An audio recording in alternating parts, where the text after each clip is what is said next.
Hello and welcome to Furious Driving and a slice of Korean luxury economy-ish barge loveliness. This is a big chunk of 3-box saloon 90s loveliness with fake plastic and a front-wheel drive V6. What's not to love? This is a 2001 Kia Magentis. Now, up until the turn of the millennium, the big saloon was the order of the day, whether it was the slightly smaller big saloon in the form of a Sierra, the bigger saloon like a Vauxhall Omega, the luxury saloon like the S-Class and the 7 Series. The saloon was where it was at. If you needed practicality, you bought the estate version of the saloon, but everyone else bought the saloon. And before we get into the review, I'll take a moment to quickly say, don't forget to check out the other reviews of unusual, different and rare cars here on the channel, and to check out the Furious Driving merch store and our affiliates and friends linked in the description below. Now, Kia had been metamorphosing into the butterfly they are today for some time, but they weren't quite there yet. So if you look at things like the earlier Kia Sportages, you'll see some slightly interesting design choices. This is moving out of that territory, but still has one foot in that camp. The spec in here, on paper at least, makes you think maybe we're in a BMW competitor. I think in reality this is more of a US market car, because it's aimed more at things like the Nissan Altima, which is a car we don't get in Europe, but it is a big V6 powered large saloon, but it's very much a car that anyone can buy because it's not priced out of its own market. The first generation Magentis is all but forgotten. The second generation came out in 2006, is slightly better remembered, if no more memorable.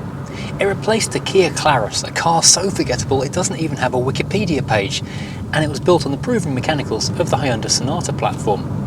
If you're watching this in America and thinking this car looks familiar, that's because it was sold there, likely as its primary market, as the Kia Optima, and where a 26 mpg V6 made a lot more sense at the turn of the millennium.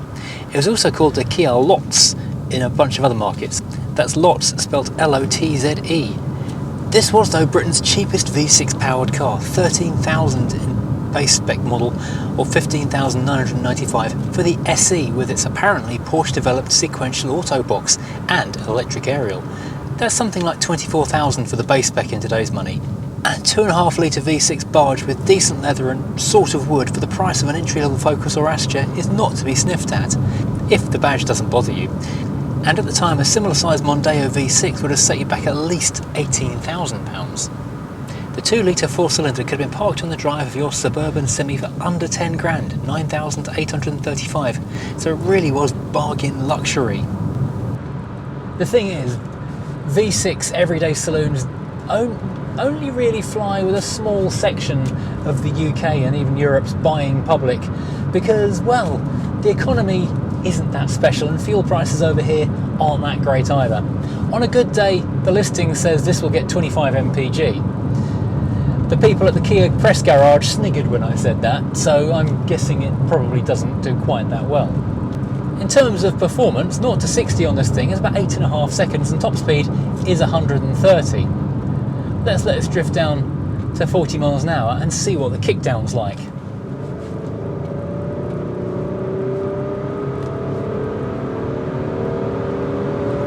That sounds impressive, even if it does take quite a while to get to 60 from 40. The ride though is very nice. Smooth, it soaks up bumps, you got that big car feel really. Certainly it's no Rolls Royce, but we're floating along in the way that only a 90s car can. And something that won't be coming across on the camera right now is the smell. It is the smell of the 90s. Every car, every brand has its own individual scent. You can pin down what you're sitting in by the smell of it. But 90s cars have got a slightly sweeter smell that you don't really get anymore. Maybe it's because they were all smoked in back in the day, I don't know. But this has a sweet, dry smell. It's almost BMW-like in its scent. I wonder if they poached some BMW engineers back in the day. These cars were selling to people who turned their noses up at badge snobbery, for whom cars were really mobile white goods but wanted a level of comfort and wanted to be able to boast about their CD player and air conditioning but didn't really want to pay much for it. The basic ICE and L specs had a decent amount of toys for the money, but the SE gained cruise control, front fogs, heated mirrors, leather trim, some of it ruched, remote central locking and side airbags. The aircon, climate control, electric sunroof and driver's seat, metallic paint and alarm were still optional though. Yes, traction control was optional and you had to go to a high trim level to get side airbags 25 years ago. There was a facelift in 2002 which did nothing for the US influenced styling, giving something of the startled frog look beloved of no one, and not a million miles from the Ford Scorpio, Mark II Hyundai Coupe or second generation Impreza style of face. Now let's pull over and take a quick look around inside the car. Now let me quickly show you around the interior of the Magentis. Now while it is certainly lager money, they're aiming for champagne aspiration with the fit and finish and the trimmings. Over in the door card, we've got a padded door card, shiny chrome door fittings, very, very fake plastic wood surround on the 4 electric windows and electric mirrors. We've got a leather padded area here in the side and padded armrest. Inside we've got nice leather seats which are electrically operated. We've got shiny metal-ish kick plates. Climbing aboard, it's very hot outside indeed. We've got cruise control, we've got fog lights. We have got more of the fakest plastic I think you've probably ever seen in your life, but we do have air conditioning. Let me turn this on for you. This rather wonderful 1990s graphic showing us our temperature and our fan speed. I'm a huge fan of this. I think this little vent here means we've got climate control as well. A small semi-useful area, just big enough for a double bounty bar I think. We've got a large cubby area just here with our 12 volt socket underneath there. And here below the AC, we've got our cigarette lighter and a concealed ashtray just there. I didn't even notice that when I was sitting in the car a minute ago. Automatic transmission, and here under this little cover just here, it's not an ashtray as you might imagine. It is in fact a pair of cup holders of differing sizes. How curious. The dashboard area, the T-shelf, very good indeed. Lots of flat area and an interesting bit of sculpture just there as well. We've got ourselves a good sized glove box for the very big handbook. And in the centre we've got a padded armrest which has got a small area for things and a large area for things. All in all, very nicely done. There's not a squeak or rattle to be found in this car, but the materials do kind of feel a little bit plastic. This is very much the American way of doing things. I've not found where this car was built, but it wouldn't surprise me if this was built in a Kia America plant, just for the way it all feels. In the back, we've got a huge leather armchair, 3 seat belts, armrest, and lots of legroom, and a decent amount of headroom too. The only thing we haven't tried is, of course, the horn test. Ooh, that's a horn that was trying to take over the world, but knows its days is numbered because the SUV is on the way. Poor, poor Magentis. And finally, in front of the driver, we've got our instrument cluster, which is a very sci-fi shape, which contains our rev counter on the left and our speedometer on the right, and of course in the centre a little illuminated guide to tell us what gear we're in. How fun. The boot though is golf club friendly. It's, well, big enough for one set of clubs I'd imagine anyway, and you've got flappy down things so you can fold the back seats down to that little hatch just there.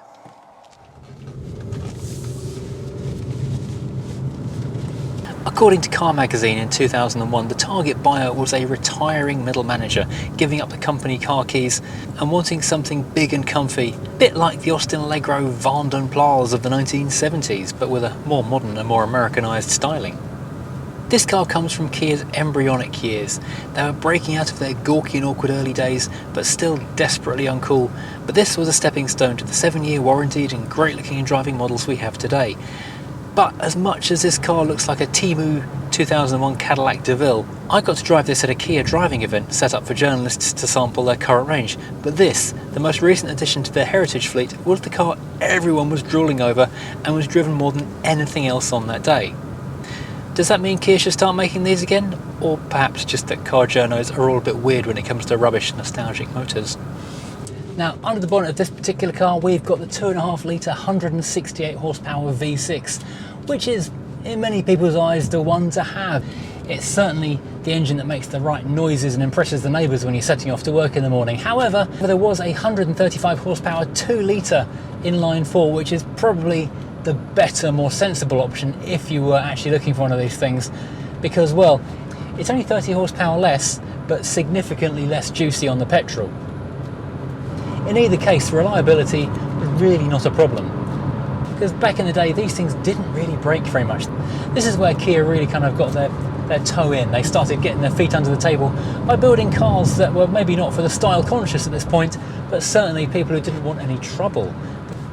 These things just worked without any kind of fuss, and they didn't break, which is what many people want in a car. They're not worried about how great it looks, how shiny it is. They just want to turn the key and get somewhere comfortably. Fair enough, the plastics don't even look convincing as plastic, never mind wood, but they don't creak, they don't rattle. This car's got close to 70,000 miles on it and it's 25 years old. But it's lasted without a problem, and that, to many people, is what's most important. The Magentis ran from 2001 to 2006, and this version has what I think is the better look with a large chrome grille. This, although it looks more American, the chrome grille is definitely the better looking one. Let's give it a quick 0 to 60. 1, 2, 3.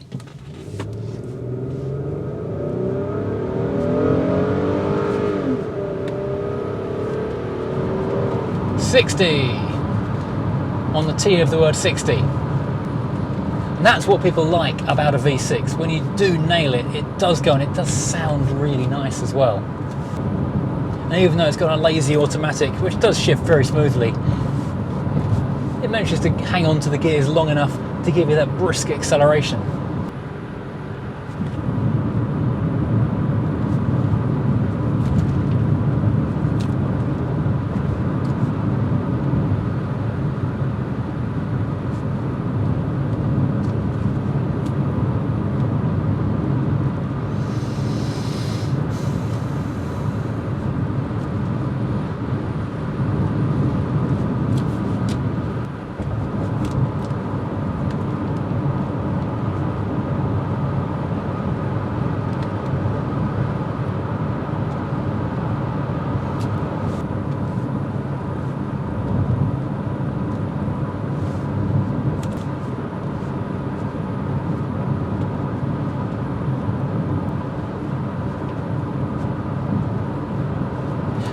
Well, thank you for watching. I hope you've enjoyed this look around this really immaculate version of a car you will never normally see, the Kia Magentis, from the last days of the big saloons. If you've enjoyed this, please, as always, hit like and subscribe, and check out, of course, the back catalogue of other reviews here on the channel, and join us again next time driving something completely different.